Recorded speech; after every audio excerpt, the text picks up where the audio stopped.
Kafa wassalatu wassalamu ala al-habibil Mustafa Muhammad sallallahu alaihi wasallam. Allahumma la ilma lana illa ma 'allamtana innaka antal alimul hakim. Rabbi shrah li sadri wa yassir li amri wahlul 'uqdatam min lisani yafqahu qawli amma ba'd.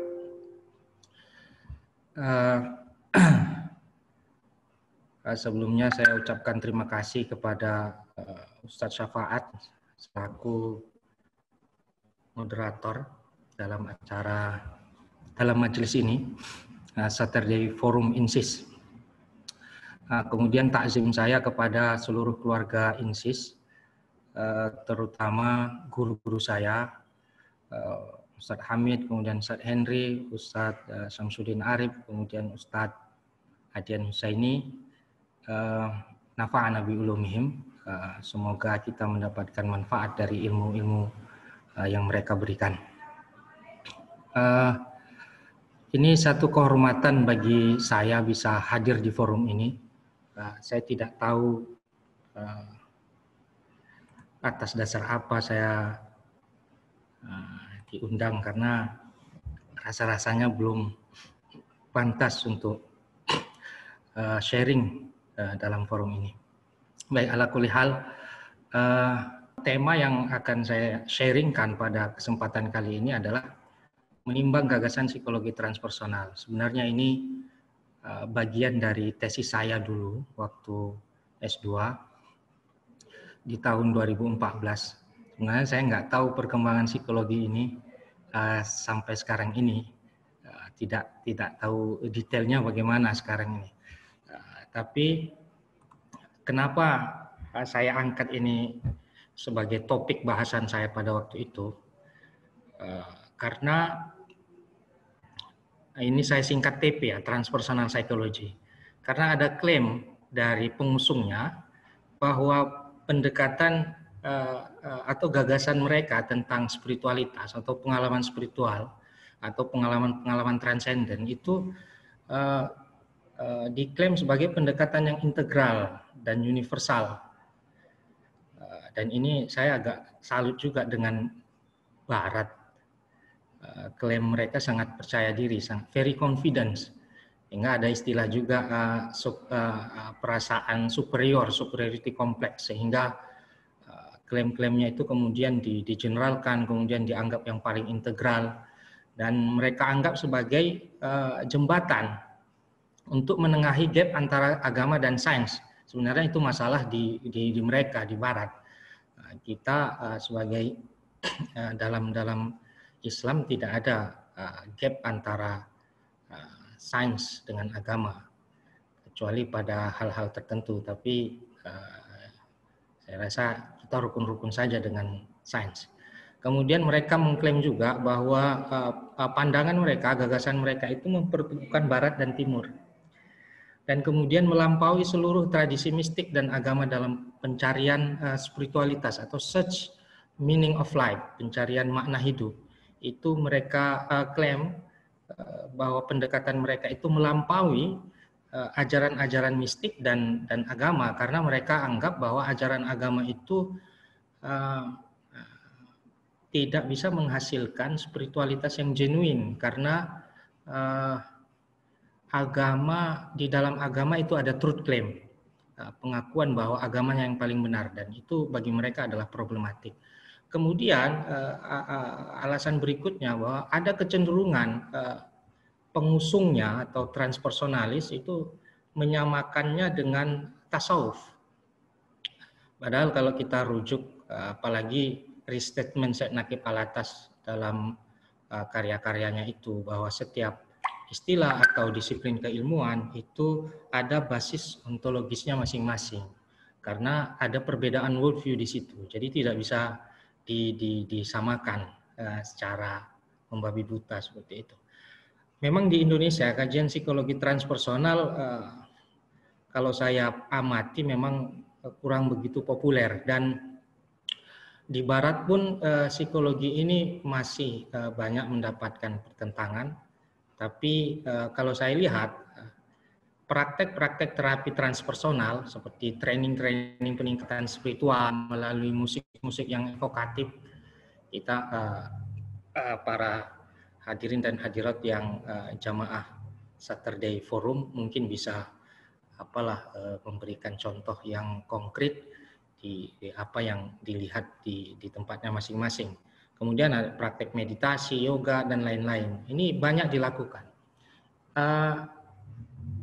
Tanpa itu seperti alternatif pencarian ketenangan, meaning of life, karena mungkin tidak didapatkannya di dalam agama. Juga kemudian saat ini sedang atau sudah dalam proses implementasi dalam dunia pendidikan, termasuk ini juga menjadi acuan pandangan-pandangan transpersonalis, khususnya itu Ken Wilber, itu dijadikan acuan dalam paradigma integrasi keilmuan. Ini kasus UINSU ya, di mana saya di situ mengajar. Saya lihat itu cetak biru integrasi keilmuan yang disebut dengan Wahdatul Ulum, itu ada juga mengambil teori-teori dari psikologi transpersonal.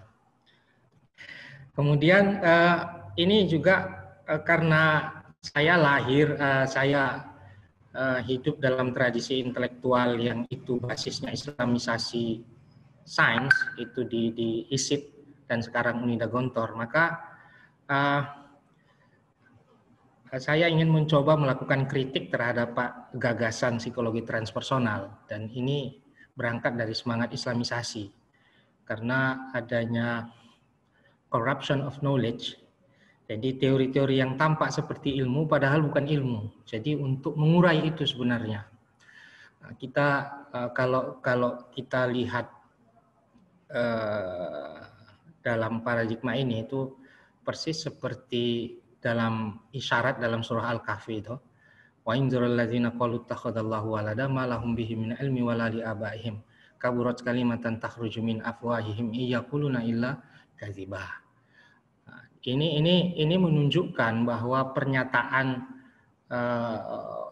orang-orang kafir bahwa Tuhan itu punya anak itu sebenarnya bukan ilmu. Malahum bihi min ilmin, bukan ilmu. Karena kalau kita rujuk ke dalam tradisi Islam, khususnya kalam, yang sejauh yang saya baca itu di kitab Al-Baqilani, kemudian Abdul Qahir Al-Baghdadi, itu ilmu itu adalah ma'rifatul ma'lum kama huwa bihi, mengetahui satu objek sebagaimana mestinya. Jadi pada hakikatnya Tuhan itu tidak punya anak. Maka apa yang dikatakan oleh orang kafir pada waktu itu disebut bukan ilmu. Iyaquluna illa kadzibah. Apa yang mereka katakan adalah kebohongan, atau bahasa sekarang hoax. Tapi kemudian kaburat kalimatan takhruju min afwahim. Tapi kemudian sebuah gagasan, walaupun itu sebenarnya kalau ditinjau dari perspektif Islam itu bukan ilmu, tapi seakan-akan tanpa ilmiah karena diseminarkan, kemudian diseminarkan dalam forum-forum ilmiah, dibuat jurnalnya dan lain-lain sebagainya. Itu sebenarnya yang melatar belakang, itulah semua yang melatar belakangi kenapa saya melakukan kajian kritis terhadap gagasan psikologi transpersonal,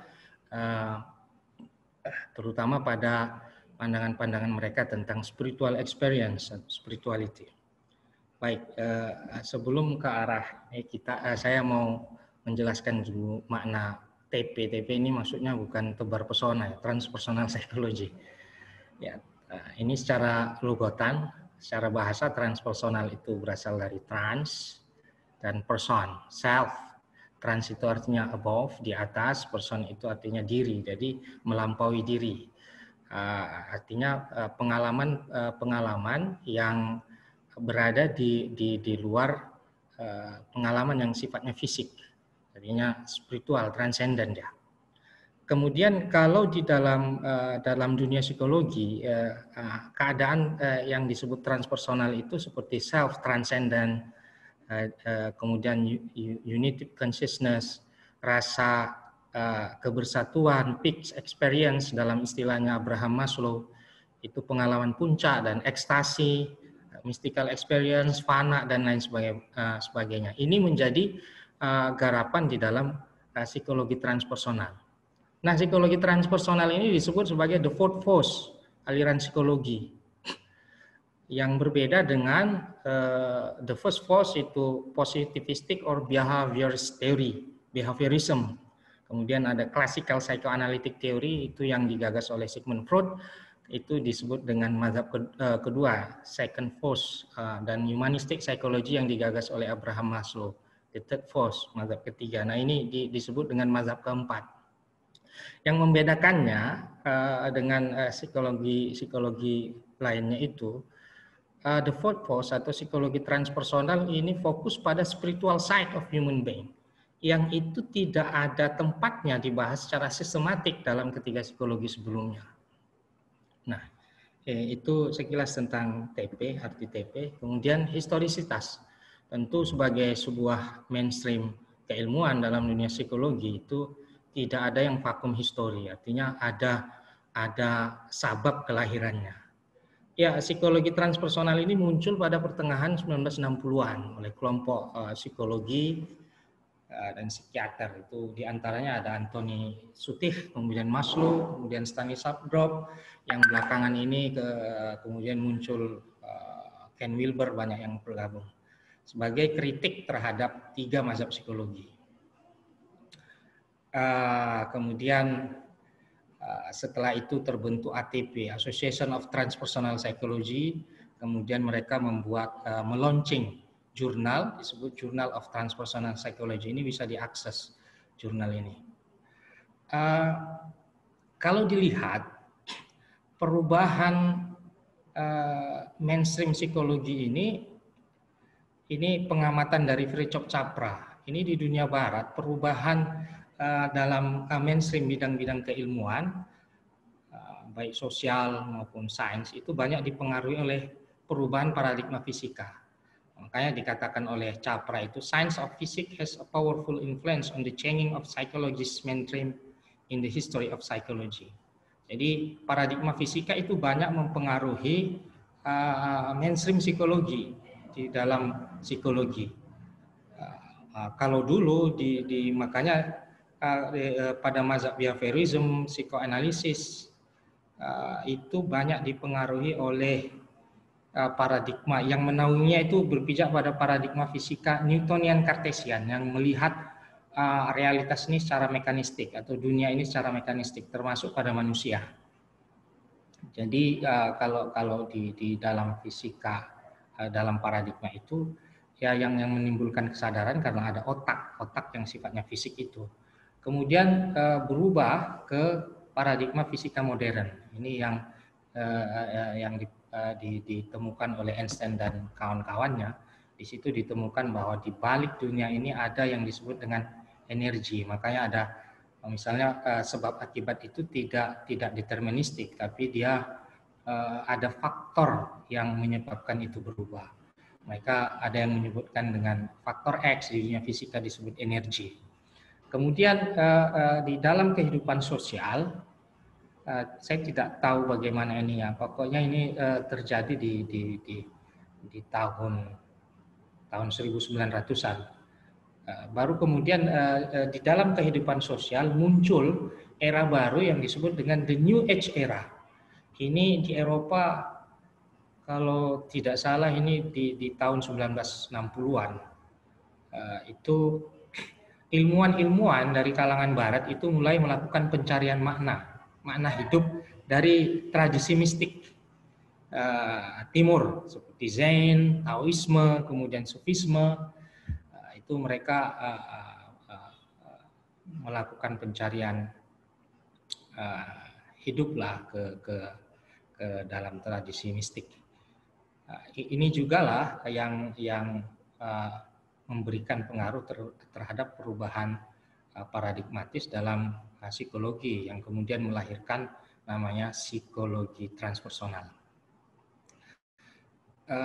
Kalau kita mau lihat, kalau yang suka film mungkin bisa dilihat Eat, Pray, and Love, itu film yang menceritakan bagaimana Barat mencari makna hidup ke dunia timur, dan di film itu diceritakan di Bali.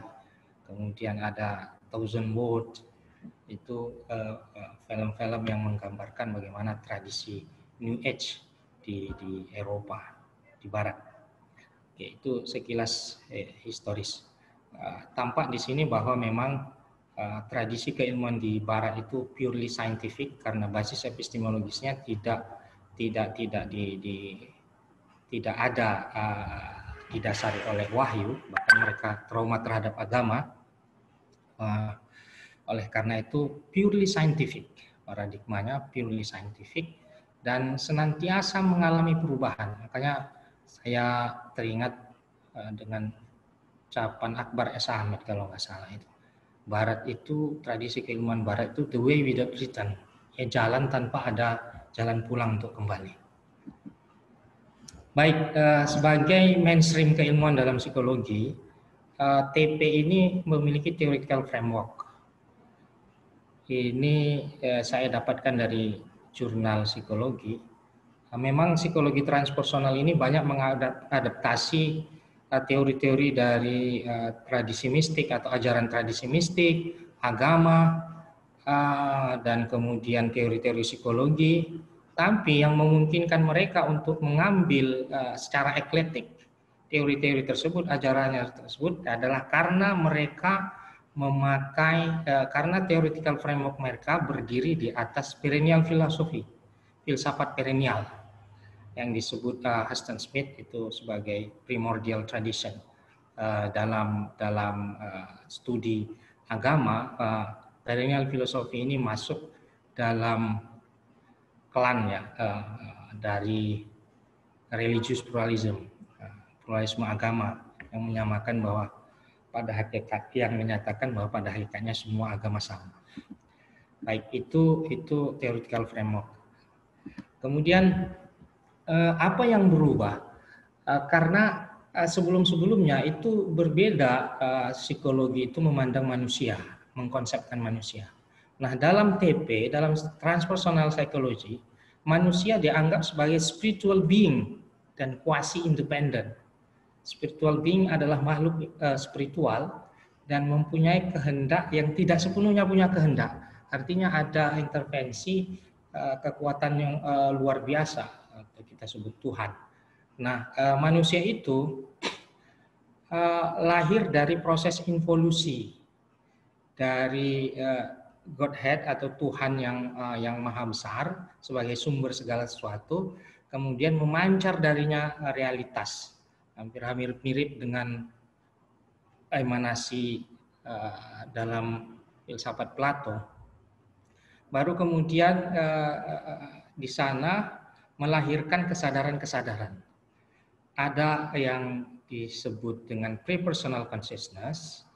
Ini ya menunjukkan bahwa manusia itu sama dengan hewan, merasakan lapar, punya nafsu dan lain sebagainya. Kemudian self-personal consciousness, awareness of mind and psyche. Ini menunjukkan bahwa manusia berbeda dengan hewan karena ada jiwa rasionalnya. Kemudian di atas itu ada transpersonal consciousness, awareness of spiritual, bahwa manusia itu punya kesadaran spiritual. Nah,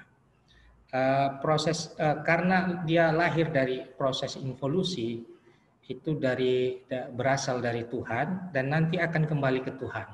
Dan itulah pentingnya spiritualitas di sini. Dan disinilah menunjukkan bahwa manusia itu memang spiritual being karena berasal dari yang maha spirit bahasa mereka. Baik, ini line of consciousness yang ditawarkan oleh Wilber. Saya rasa saya tidak perlu berlama-lama di sini. Nanti bisa dibaca. Ini tingkatan kesadaran. Ada cognitive line, moral line, emosional, interpersonal, the needs line, self-identity, kemudian aesthetic, psychosexual line, kemudian spiritual line, kemudian values line. Ini adalah tingkat kesadaran yang ada pada manusia. Dan inilah yang membedakan psikologi transpersonal dengan psikologi lainnya. Dia menggambarkan manusia secara utuh. Dan itulah yang diklaim oleh mereka. Oke, baik. Sekarang saya akan sampaikan tentang gagasan TP dalam spirituality atau spiritual experience. Ini pakai bahasa Imam Al-Ghazali, maqasid dan tahafud. Makosid di sini uraian deskriptif tentang gagasannya, dan di sini saya merujuk pada karya-karya Stanislav Grof dan Ken Wilber. Kenapa? Karena mereka yang banyak berbicara tentang spiritual experience, termasuk di dalam apa itu hakikat spiritual experience, bagaimana pandangan metafisik yang dihasilkan ketika kita mengalami pengalaman spiritual, kemudian bagaimana metode pencapaiannya. Kedua ini banyak berbicara situ, dan dalam diskursus psikologi transpersonal belakangan ini termasuk yang mengkritik seperti Ferrer itu banyak merujuk ke dua karya-karya transpersonalis yang saya sebutkan tadi. Kemudian setelah diuraikan, saya akan menunjukkan tahafutnya atau inkoherensinya, atau menunjukkan konsekuensi logis, kemudian menunjukkan bagaimana dari perspektif tasawuf ini sebagai kritik terhadap mereka-mereka yang menyamakan tasawuf dengan psikologi transpersonal. Nah, tentunya keduanya berbeda karena lahir dari tradisi keilmuan yang berbeda. Ya, the nature. Jadi hakikat pengalaman spiritual menurut transpersonalis itu ada 3. Pertama itu mereka menganggap bahwa pengalaman spiritual itu bersifat transenden. Ya, transenden melampaui diri, memang dalam tradisi tasawuf pun pengalaman spiritualnya seperti itu. Tapi pandangan mereka itu yang kontras dengan pandangan sufi, bahwa mereka menganggap itu transendentalitas itu mencakup seluruh pengalaman transenden, baik yang religius maupun non religius. Jadi yang ateis maupun yang teistik itu disebut juga pengalaman spiritual, pengalaman transenden. Ya bisa jadi bukan pengalaman tentang Tuhan pun itu disebut pengalaman spiritual. Ya kalau begitu pengalaman tentang setan ataupun iblis juga disebut pengalaman spiritual. Ini yang juga menjadi problem. Ini makosidnya, artinya transcendentis itu artinya mencakup seluruh fenomena transenden, baik yang religius maupun non religius, baik yang didasarkan oleh ajaran agama ataupun yang tidak. Kemudian kedua, inner empiricism, maksudnya apa? Bahwa pengalaman spiritual atau spirituality itu dapat diukur secara saintifik. Ini sebenarnya problem di Barat ya, karena tidak memasukkan spiritualitas sebagai data. Data itu hanya yang bisa dilihat, bisa disentuh dan lain sebagainya. Ini kritik terhadap dominasi positivisme yang kita tahu kan, kalau hal-hal yang sifatnya metafisik itu bagi mereka, bagi positivis itu meaningless. Yang meaningful adalah yang observable, yang scientific. Ini inner empiricism, artinya ini sebenarnya satu gagasan besar kalau di dalam dunia psikologi versi Barat, karena inner data itu pengalaman batin itu dimasukkan sebagai sesuatu yang dapat diukur secara saintifik. Artinya ada perluasan makna sains di dalam psikologi transpersonal. Nah, prosedur verifikasinya artinya bisa diukur secara saintifik, itu bisa diverifikasi, bisa diukur mana yang genuine spirituality, mana yang false spirituality. Prosedurnya itu melalui instrumental injunction, direct apprehension, and communal confirmation. Instrumental injunction itu artinya begini, kalau kita ingin tahu bagaimana pengalaman spiritual bagi seorang sufi atau salik, atau seorang Buddhis itu ya tanya dia apa yang dilakukan, apakah duduk, kemudian meditasi, itu sebagainya. Kemudian direct apprehension, kemudian lakukan, kemudian baru dikonfirmasi oleh kepada orang-orang yang sudah pernah mengalami itu. Maka di situ nanti akan bisa diukur mana yang genuine and false spirituality. Kemudian universalism, artinya seluruh manusia, baik teistik dan non-teistik itu dapat merasakan kehadiran Tuhan. Dan seluruh ajaran mistik pada hakikatnya menuju pengalaman spiritual yang sama. Ini universal. Ini sebenarnya karena paradigma psikologi ini berpijak pada perennial filosofi. Maka dianggap bahwa mau ateis maupun teistik itu bisa sama-sama merasakan kehadiran Tuhan. Dan seluruh ajaran mistik itu pengalaman spiritualnya yang sama. Baik, ini makosidnya. Kemudian saya mau tunjukkan tahafudnya, inkoherensinya. Dan ini saya dapat juga dari kritikus psikologi transpersonal di Barat sendiri. Dan dia melihat langsung fenomena itu, kemudian membuat catatan-catatan kritis. Baik, yang pertama, pandangan mereka tentang transendentalitas pengalaman spiritual itu mengarah pada spiritualitas berbasis ego diri. Karena apa? Karena bagi mereka yang terpenting itu adalah kontemplasi diri, bukan bagaimana seseorang itu mengamalkan ajaran agamanya.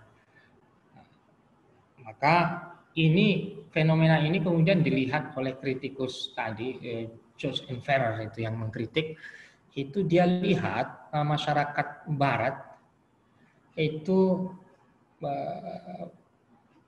banyak yang tidak mengindahkan lagi ajaran agama.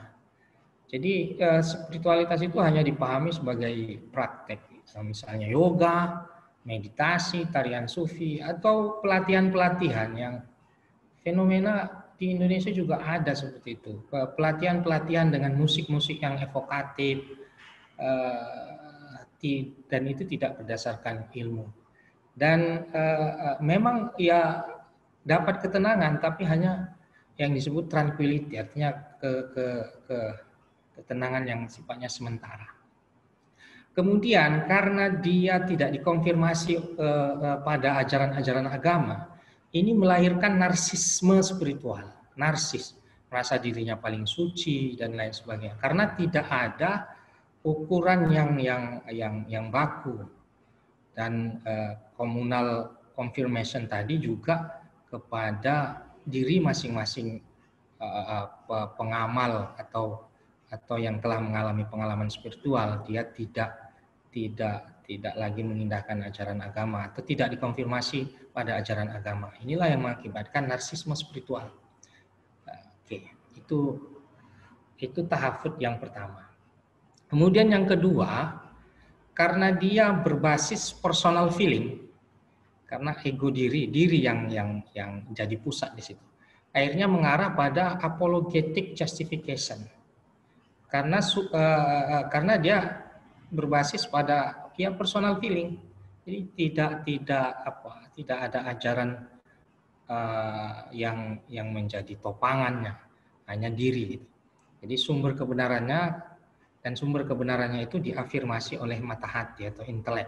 Ini sama seperti ajaran perennial filosofi yang digagas oleh Fritjof Swan. Jadi mata hati itu yang menjadi pijakan untuk atau dalam pengalaman spiritual. Nah, kemudian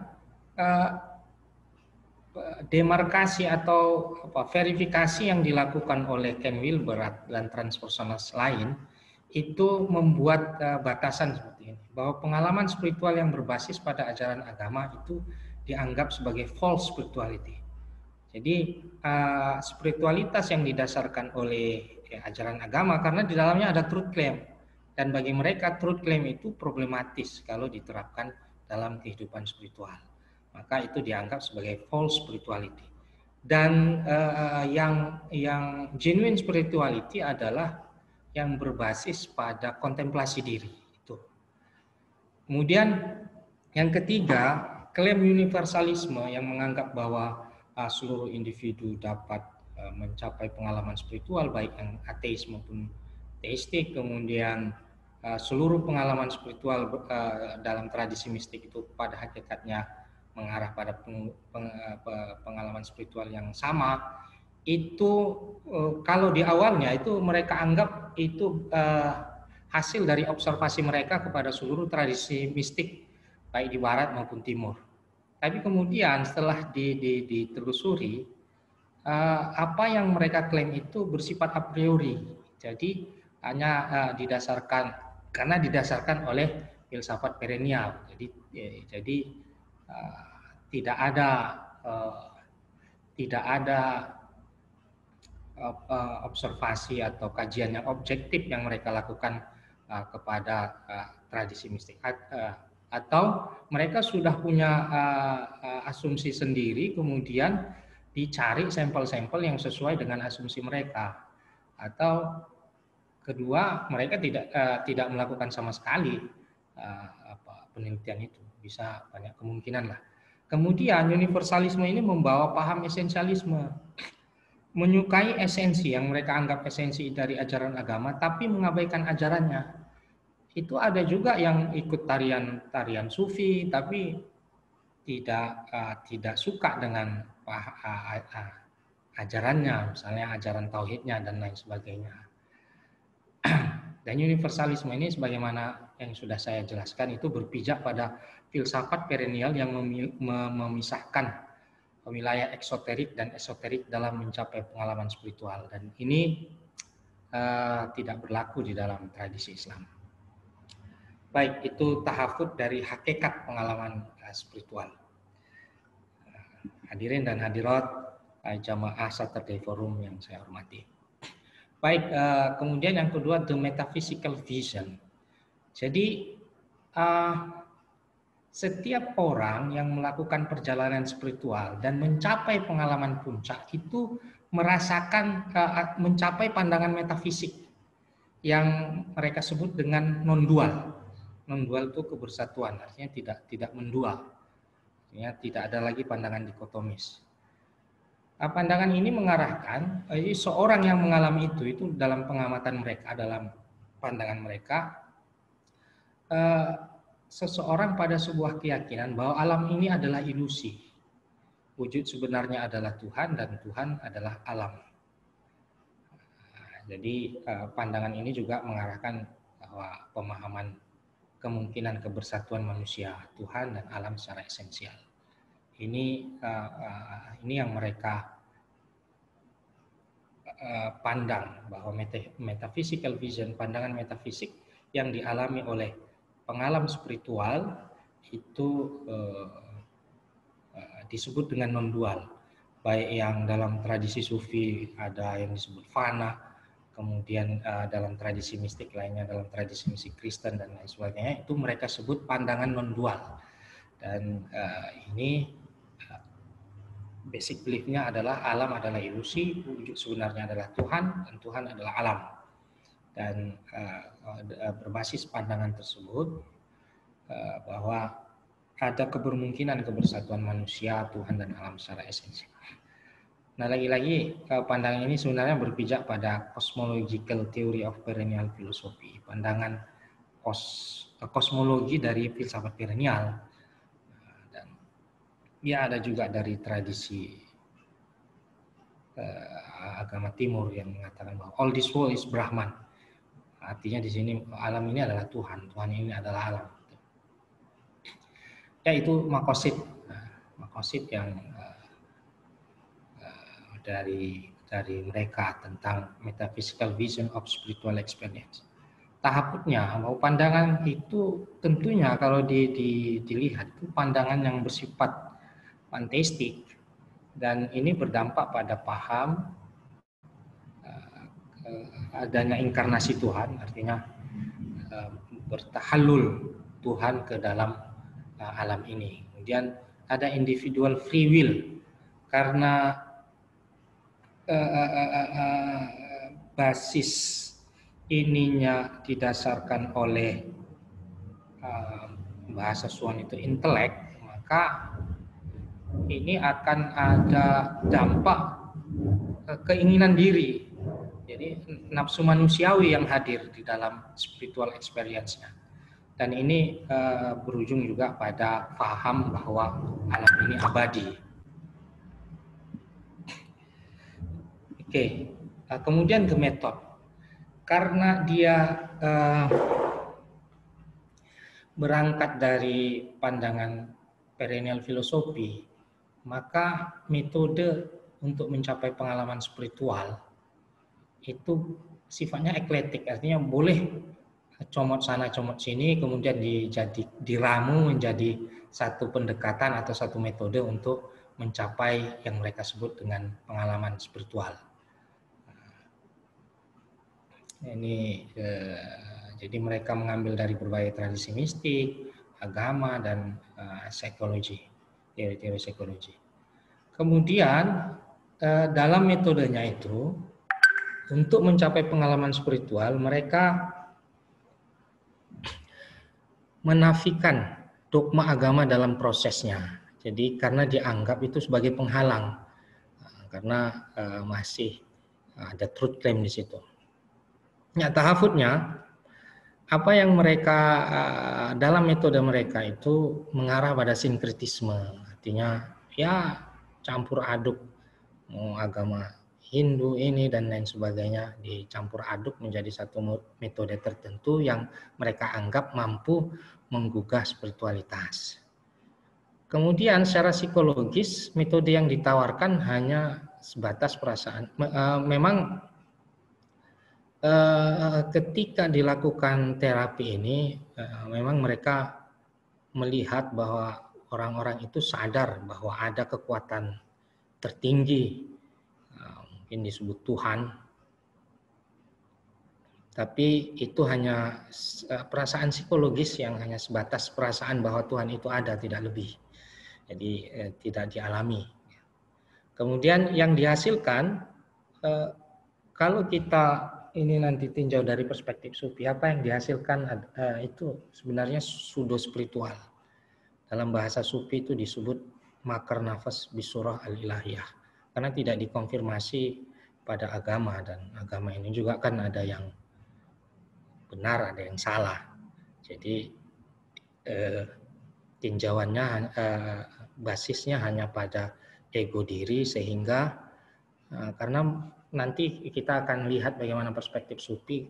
Dalam perspektif sufi itu manusia tidak mampu untuk memfilter suara-suara spiritual ini, syaitoniyah atau ilahiyah ini. Jadi maka perlu ditopang oleh syariat.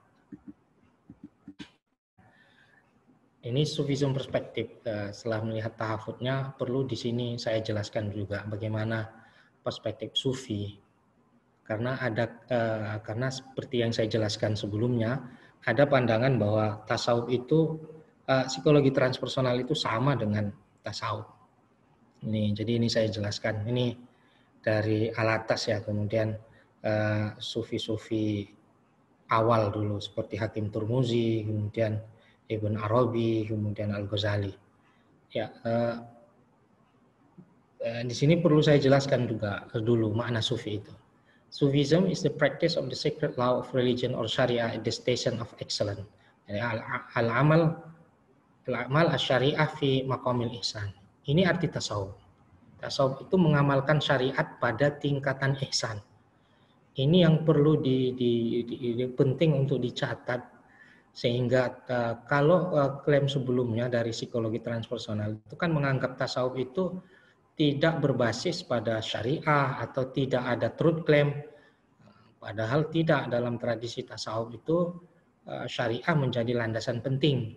Maka ini juga diakui oleh Animery Schimmel dalam The Mystical Dimension of Islam, itu juga mengatakan bahwa akar dari tasawuf itu adalah syariat yang kokoh itu. Maka ini ditegaskan, the practice of the sacred law of religion or syariah at the station of excellence.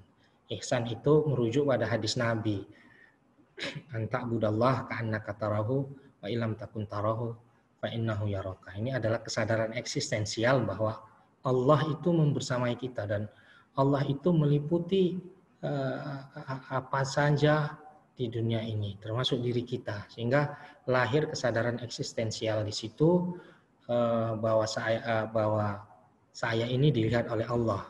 Maka disitulah tingkatan ihsan itu kemudian dilakukan dalam praktek-praktek syariah, praktek-praktek ibadah dan lain sebagainya. Ya, ini jelasnya begini. Jadi dalam tasawuf itu, ini saya rujuk kepada Hakim Turmuzi.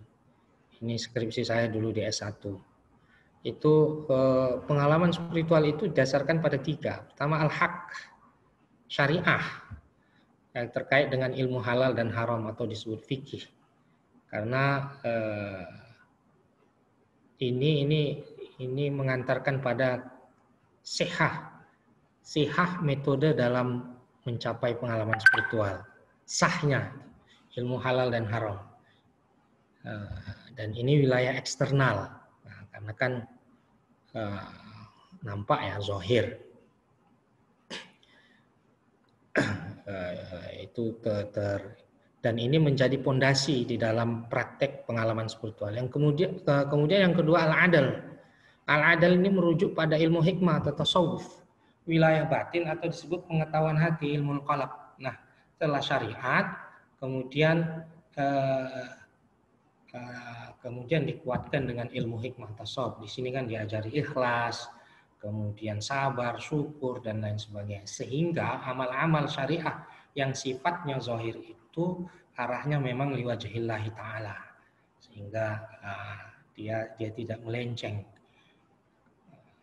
Karena sesuatu yang tidak lillahi ta'ala itu nanti di akhirat itu tidak akan mendapat apa-apa, dan spiritualitas yang didapatkannya juga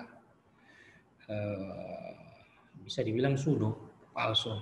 Kemudian as-sidq ini merujuk pada kerja intelektual yang benar. Artinya di sini syariahnya benar, kemudian juga ditopang dengan ilmu hakikat, kemudian kerja intelektualnya benar juga. Jadi intelektual pemikirannya juga benar, ya, tidak liberal dan lain sebagainya. Kadang ada juga orang yang liberal tapi nampak khusyuk. Itu ada cerita, ada yang dibilang liberal tapi dia menganggap bahwa dia lebih suci dari yang lain karena dia sholat tepat waktu dan lain sebagainya. Tapi pemikirannya liberal. Ini juga tidak bisa mencapai pengalaman spiritual yang genuine di dalam tradisi, sebagaimana dikonsepsikan dalam tasawuf. Nah, pengalaman ini sebagai penguat ya, bahwa pengalaman spiritual itu harus ditopang dengan syariah atau dikonfirmasi pada syariah. Sebab seorang salik, ini sudah saya jelaskan tadi, dalam kapasitasnya kita ini tidak mampu memfilter suara-suara yang sifatnya spiritual. Amya an idrakil haq. Jiwa kita ini sebenarnya buta untuk mengetahui hakikat sesuatu itu tanpa konfirmasi pada syariah. Dalam sufi, nah ini yang berbeda. Kalau dalam psikologi transpersonal, sebagaimana sudah diteliti oleh para kritikusnya, itu yang lahir dari pengalaman-pengalamannya itu sifat narsisme, individualisme, merasa paling suci. Kalau dalam sufi, pengalamannya itu merasakan al-faqr. Al-faqr itu rasa kebergantungan, keberhutangan yang sangat akan Tuhan. Rasa kesadaran eksistensial bahwa kita ini tidak lebih hanya sebagai hamba Allah. Jadi ini sebenarnya bisa apa namanya? Jadi di dalam kehidupan, tujuan, the ultimate goal dalam hidupnya itu bukan karir, bukan ini. Tetap dia katakan bahwa apapun posisinya, apapun yang ditakdirkan pada dia tetap mengatakan bahwa saya ini adalah hamba Allah dan akan mempertanggungjawabkan apa yang diberikan oleh saya kepada Allah. Itu dia, fakar. Kemudian standar kebenaran dan kepalsuan spiritualitas itu ini sudah saya jelaskan sebelumnya. Agama yang diafirmasi kepada orang-orang yang telah mengalaminya yang disebut sufi, wali, syekh atau arif. Ini menunjukkan bahwa di setiap bidangnya itu ada ulama-ulama yang otoritatif yang harus dikonfirmasi. Kita tidak bisa sendiri. Kemudian kita sepakat juga bahwa setiap manusia itu bisa merasakan kehadiran Tuhan, tapi itu tidak sempurna. Itu yang diklaim oleh psikologi transpersonal tentang rasa keberhadiran Tuhan tadi, bahwa semua yang teis dan non-teistik juga bisa merasakan kehadiran Tuhan, tapi itu harus dideviasi melalui wahyu. Sebab jiwa dan rasio manusia itu tidak bisa meraih kesempurnaan pengetahuan akan Tuhan dan mengalami kehadirannya. Ini sebagaimana diungkap oleh Ibnu Arabi. Fal ilmu billahi azizun an idrakil akal wan nafas illa min haitsu innahu mawjud. Wa in utliqa alaihi ta'ala ala wajhi taqrib ala al-afham li subutil wujud inda sami la li subutil haqiqah allati huwal haq 'alaiha fa inna Allah ta'ala yaqul laisa kamitslihi syai' walakin yajib alaina al-ilmu billahi syar'an. Maksudnya di sini bahwa akal kita dan jiwa kita itu sebenarnya lemah untuk mengetahui hakikat Tuhan, kecuali hanya perasaan psikologis bahwa Tuhan itu ada. Semua manusia itu menjadi sensus komunis apa namanya ya, sudah menjadi fitrah manusia bahwa ada kekuatan yang lebih besar di luar dirinya. Maka ketika kita katakan bahwa Allah itu ada dan tidak ada sepertinya di dunia ini, laisa kamitslihi syai', itu harus al-ilmu billah, itu ilmu tentang Tuhan itu harus dipahami secara syara'. Ya, itu yang bisa saya sampaikan. Sebenarnya tulisan apa yang saya sampaikan ini sudah dipublikasi juga di jurnal Kalimah. Mungkin setelah ini bisa sharing, tanya jawab. Simpulan dari saya, psikologi transpersonal ini ya berpijak pada filsafat perennial. Dalam frame itu mengarahkan orang pada religious pluralism dan sekularisasi, menganggap spirituality dan religiosity itu sesuatu yang berbeda. Kemudian saya ingin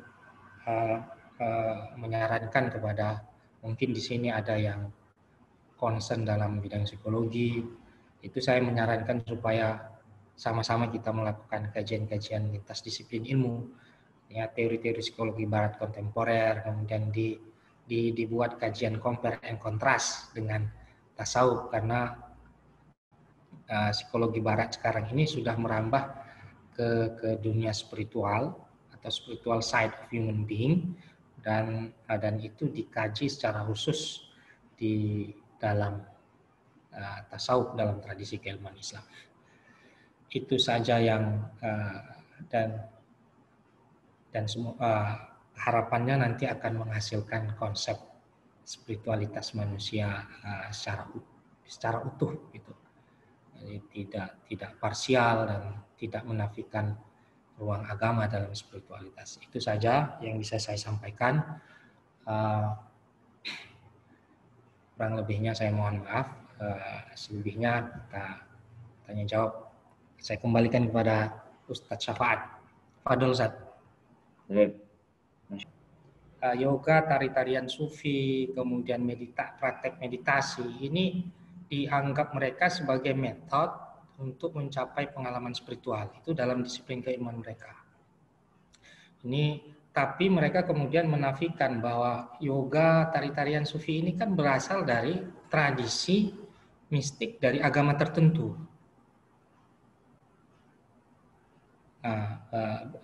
Bagian dari agama tertentu, dan mereka menafikan ajaran-ajaran yang mereka anggap itu ada truth claim-nya, dan itu mereka anggap sebagai penghalang untuk mencapai pengalaman spiritual. Masalah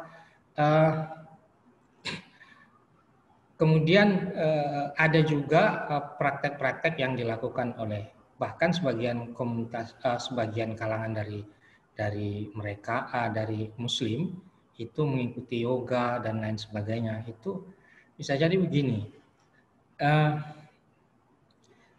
ada dua kemungkinan ya. Mereka juga mungkin nggak tahu itu berasal dari psikologi transpersonal, tapi mungkin mengikuti tren dan lain sebagainya. Itu saya kira berangkat dari corruption of knowledge.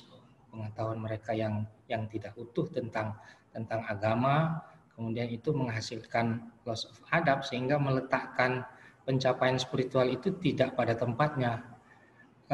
Mungkin seperti praktek yoga ada seperti senam-senamnya untuk kesehatan fisik dan lain sebagainya. Tapi kalau itu diyakini sebagai pelarian untuk mencapai ketenangan di dalam hidup, bahkan bisa mencapai pengalaman puncak atau pengalaman spiritual, itu kan sudah mengeliminir fungsi agama di dalam hidupnya. Sehingga itu menjadi problematis kalau itu praktek itu dilakukan dan dia meyakini bahwa praktek-praktek itu bisa membawanya kepada pengalaman spiritual. Saya kira begitu, Ustaz. Karena mungkin kalau kita rujuk kepada ulama itu kan hanya 2 orang yang tersesat dalam mungkin dalam praktek-praktek gitu yang dianggapnya sebagai sesuatu atau alternatif untuk mencapai ketenangan atau pemaknaan hidup di dalam hidupnya. Itu karena syubhat, artinya ilmu yang didapat itu tidak sempurna di dalam agama, dalam beragama. Kemudian yang kedua mungkin karena syahwat, ikut tren dan lain sebagainya, sehingga dua-duanya ini juga menyesatkan. Saya kira itu, Ustaz. Mungkin yang ikut-ikut itu nggak sadar juga ini dari psikologi transpersonal atau enggak, tapi elit psikologi transpersonal mengkonfirmasi bahwa hal-hal seperti itu bisa membawa kepada pengalaman spiritual, tapi dengan syarat menafikan ajaran-ajaran agama di dalam praktek tersebut atau doktrin-doktrin agama yang mereka anggap sebagai sesuatu yang dogmatis. Baik, Ustaz. Ini kemudian kita ini ada sudah sejumlah pertanyaan sudah masuk, Ustaz. Kami bacakan. Ada yang melalui fitur chat ya, ada yang menulis di fitur chat. Assalamualaikum, Ustaz, dari Rohmah. Astagfirullahaladzim, saya ingin bertanya, apakah logoterapi merupakan bagian dari transpersonal dan apakah pengalaman spiritual dalam logoterapi sama dengan transpersonal? Ya. Ya, kalau ini logoterapi ini kalau nggak salah dari Viktor Frankl ya, dari Viktor Frankl, dan ini bagian juga dalam terapi dalam psikologi transpersonal. Tapi pengalaman spiritual dalam seluruh fenomena yang mereka anggap transenden itu dianggap oleh transpersonalis itu sebagai pengalaman spiritual. Itu yang itu yang bermasalah. Pengalaman mendekati kematian, kemudian pengalaman mistik, kemudian peak experience yang itu dari yang teistik maupun non teistik itu yang jelas dia bersifat transenden dianggap mereka itu. Ya, itu seperti ya yang jelas seluruh pengalaman yang dialami yang itu melampaui pengalaman-pengalaman yang sifatnya fisik atau dia merasakan kebersatuan dengan alam, kemudian kebersatuan dengan sesuatu yang kuat di luar dirinya, itu dianggap sebagai pengalaman spiritual. Ya termasuk logoterapi itu, kalau nggak salah Viktor Frankl. Ini kalau nggak salah ini ya, ini. Ya itu, Ustaz. Baik. Ada yang sudah masuk di fitur Q&A di sini, saya bacakan. Dari Draya. Apakah praktek TP atau transpersonal yang berkembang akhir-akhir ini adalah kritik terhadap spiritualisme agama yang tidak mampu menghadirkan kebahagiaan dan kedamaian diri? Agama yang mana? Kalau ada agama dan ada penganut agama, itu bisa dari ini, bisa saja memang agamanya itu memang tidak memberikan ketenangan seperti itu, selalu sifatnya doktriner dan lain sebagainya, represif. Dan pengalaman di Barat, kenapa mereka beralih kepada spiritualisme kan karena rasa trauma mereka terhadap dogma-dogma Kristen yang itu represif dan tidak melahirkan ketenangan, bahkan kegaduhan di dalam kehidupan mereka. Kalau di dalam konteks Islam bisa saja orangnya itu tidak memahami agamanya, sehingga dia mencari alternatif lain dan lain sebagainya. Itu kalau di Islam sendiri itu karena kurangnya pemahaman dalam beragama. Makanya kan the fundamental problem dalam kehidupan masyarakat Muslim sekarang ini adalah corruption of knowledge. Lagi-lagi itu yang yang perlu kita pahami itu dari Syed Naqib Alatas. Itu kenapa terjadi orang Muslim ikut yoga, lebih tenang di yoga, dia tidak mendapat ketenangan di dalam agamanya, di dalam sholatnya dan lain sebagainya, itu karena pemahaman agamanya yang buruk, rusak gitu. Ya itu Ustaz. Baik, Ustaz. Dari Tiara ya mungkin namanya ya. Assalamualaikum. Apakah dari Ustadz ada rekomendasi sebaiknya bagaimana pendekatan yang bisa diambil sebagai seorang Muslim yang berkecimpung dalam bidang psikologi ketika membahas tentang spiritualitas?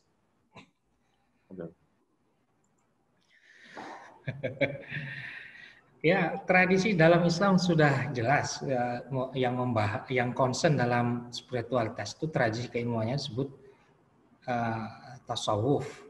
Ini sebenarnya dalam praktek-praktek yang diajarkan oleh Rasulullah SAW sudah ada, tapi penamaannya saja yang belum disebut tasawuf. Tapi perlu dikaji. Makanya di dalam proses itu kan dalam rangka proses Islamisasi ya, alternatif yang lain dalam kita yang berkecimpung di dunia psikologi. Tentunya yang perlu pertama sekali kekuatan bahasa kita untuk mengkaji dua tradisi itu, psikologi Barat, karena di Barat itu tidak semuanya ditolak juga, ada yang bisa dipakai ya dipakai, tapi filsafat ilmu dari disiplin-disiplin ilmu di Barat itu kan perlu ditelaah secara kritis dan itu kan dari Barat, dan itu perlu alat bahasa Inggris. Kemudian dari tradisi Islam itu bahasa Arab, kita mengkaji turos-turos dulu di dunia sufi yang mengkaji tentang spiritualitas itu ada Hatim Turmuzi, kemudian yang saya tahu ya ada Imam Al-Ghazali, kemudian ada Ibnu Arabi dan lain sebagainya. Itu sebagai tandingan terhadap selama ini memang teori-teori psikologi banyak didominasi oleh psikologi Barat. Kenapa kita tidak memunculkan itu sama-sama gitu, mengkaji karya-karya sufi yang itu sebenarnya apa yang dilakukan Barat sekarang dalam yang melihat spiritual side of human being itu sudah sejak lama dilakukan oleh umat Islam dan juga telah disistematiskan dalam karya-karya mereka. Dan kalau sekarang juga bisa lah belajar dari orang-orang yang ahli, guru-guru sufi, atau untuk perdana bisa juga dilihat dibaca juga Prolegomena to the Metaphysics of Islam, itu karya Syed Naqib Alatas. Di situ ada bahasan tentang human nature, kan bahasan psikologi itu tentang jiwa manusia, atau artinya itu konsepsi tentang hakikat manusia. Karena kalau salah sudah memahami hakikatnya, nanti hilirnya akan bermasalah.